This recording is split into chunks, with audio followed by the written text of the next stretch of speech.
Upon laying eyes on my sister-in-law for the first time, my initial impression was that she exuded an overwhelming charm, boasting remarkable features. "Greetings, Catherine here.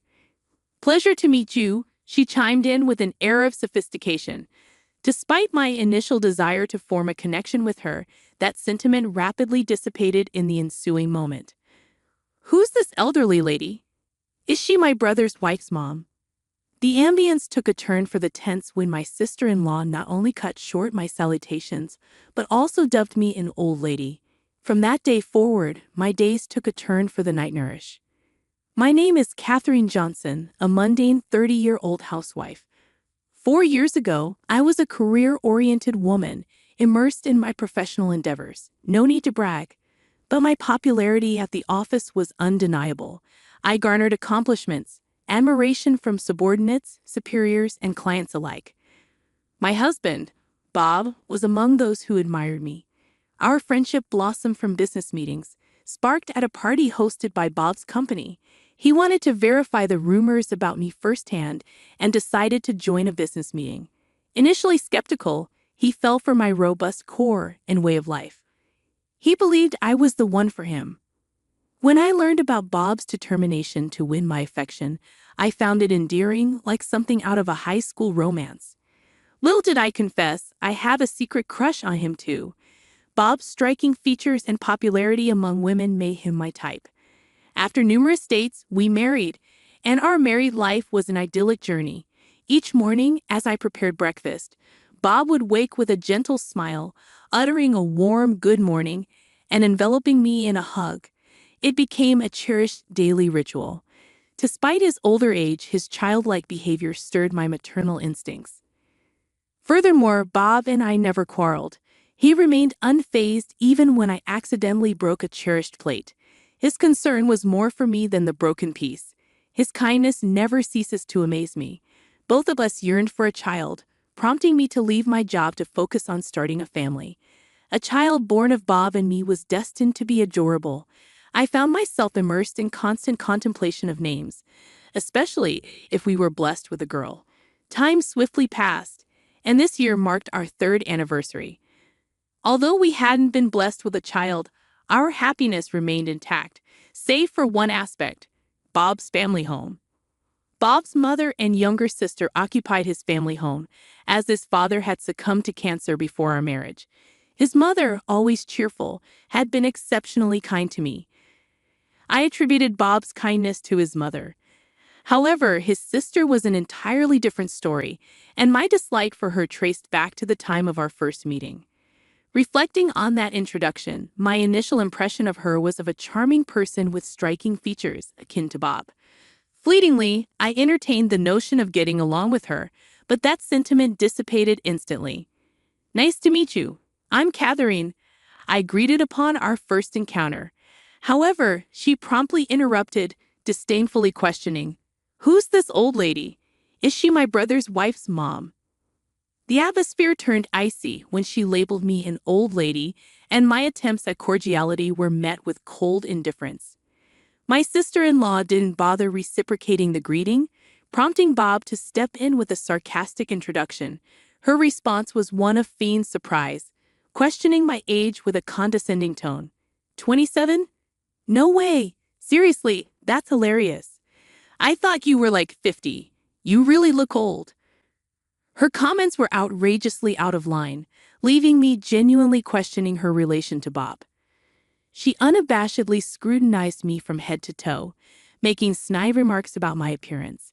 "Your clothes are so out of style, you're overweight, your nails are unkempt," and more. In response, I silently observed, Bob's hands trembling with suppressed rage. Eventually, he snapped, a rare occurrence, admonishing her for her extremely rude behavior. Her retort was dismissive. You're so annoying." Totally killed the mood. Her blatant nastiness extended beyond me, as she would make similar snide comments to both Bob and their mother.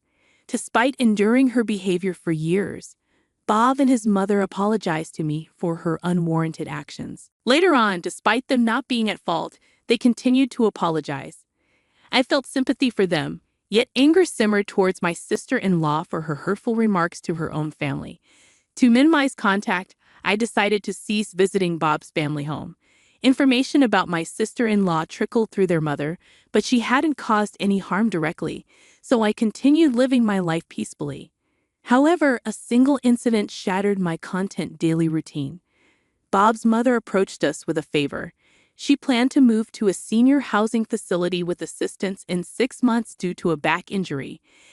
It was evident that my sister-in-law was to blame, as she wouldn't lift a finger to help their already frail mother, making her carry heavy bags.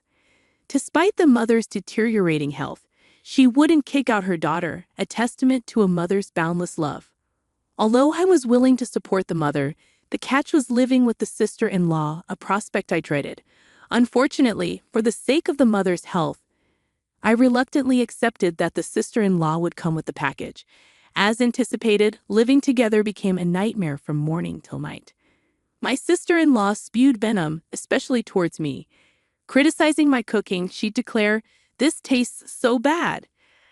How can you even make such trash? You're weirdly talented." Even when folding her clothes, she'd find fault and demand proper ironing. Her attitude resembled that of a rebellious teenager. During room cleaning, her sharp comments persisted. "Hey, there's still dust over there. You're pretty much the maid here, so do it right. You're so useless." Despite her inactivity, she never hesitated to point out flaws.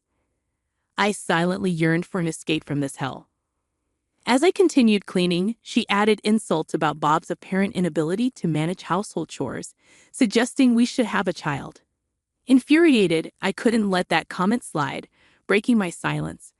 The situation was too much to bear, but I refrained from saying anything more, almost paralyzed by the terrifying look on my sister-in-law's face.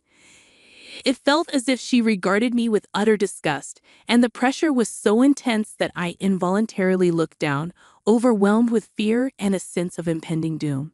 The emotions swirled inside me, and all I could manage was holding back the tears. My sister-in-law left the room with a smug laugh, leaving me shaken. On another day, she returned home in a great mood, boasting about her boyfriend's proposal. She proudly described him as tall, handsome, and high-earning. In a brazen move, she approached me, mocking my inability to have children. "Losers like you should fulfill their roles as women by having kids," she sneered. The familiarity of her mocking tone was shocking. She didn't spare Bob and my mother-in-law, provoking Bob's anger. Nauseated, I rushed to the bathroom, oblivious to her parting insult. In the living room, I could hear a heated argument between Bob and my sister-in-law, while my mother-in-law comforted me, emphasizing that children are a blessing, and the decision was up to Bob and me.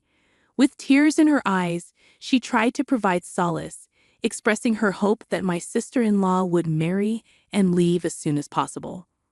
On another day, after a routine OB/GYN visit, I took a detour to a popular flower shop nearby. There I bumped into an old colleague, Steve, who still looked up to me despite my departure from our old job. We chatted about work matters and caught up after 3 years. Steve happily shared his plans to marry his girlfriend later that day. Intrigued about his presence at the flower shop, I soon discovered the reason.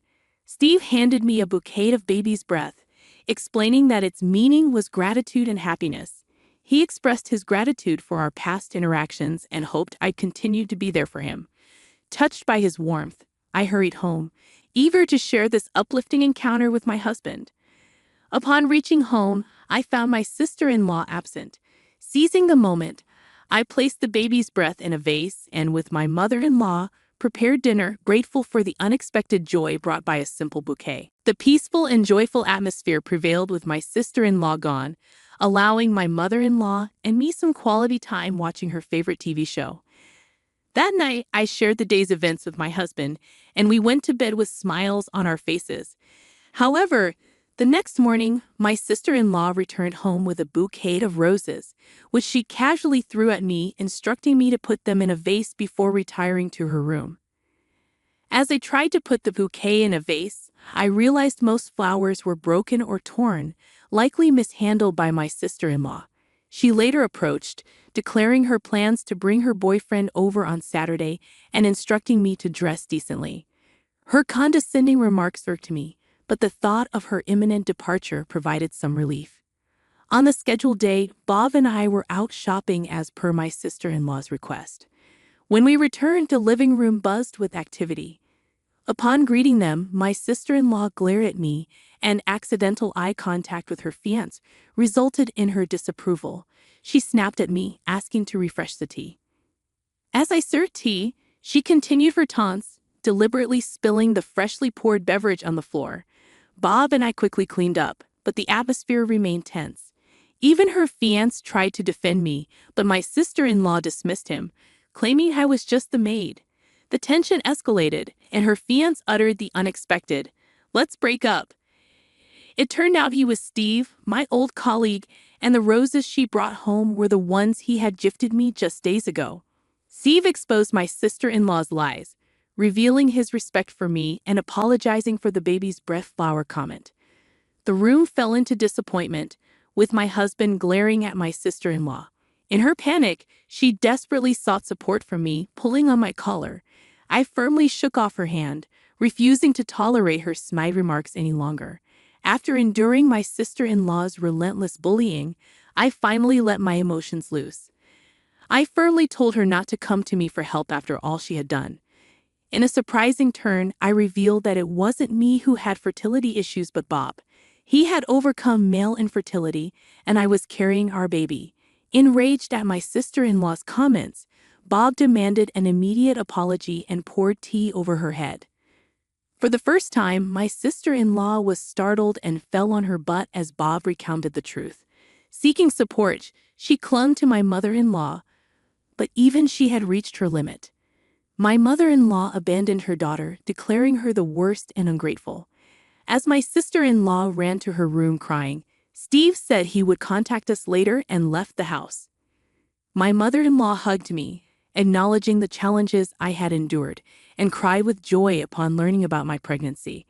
Bob apologized for not protecting me properly, and although it was a tumultuous few minutes, I felt refreshed after expressing my feelings to my sister-in-law. Later, my mother-in-law moved to a senior living community, and the family home was sold. Bob and I decided to move closer to her, wanting her to witness our child's growth. I haven't heard anything about my sister-in-law since. Bob forcefully threw her out of the house, and nobody knows her whereabouts. Steve sent a text mentioning a letter and flowers, explaining that he had cut ties with my sister-in-law after discovering her infidelity. In the letter, he expressed his gratitude and sincere apologies. Despite the challenging circumstances, I found unexpected relief and learned that actions, whether good or bad, come back to oneself based on how they treat others. I hope my child will grow up with compassion and understanding.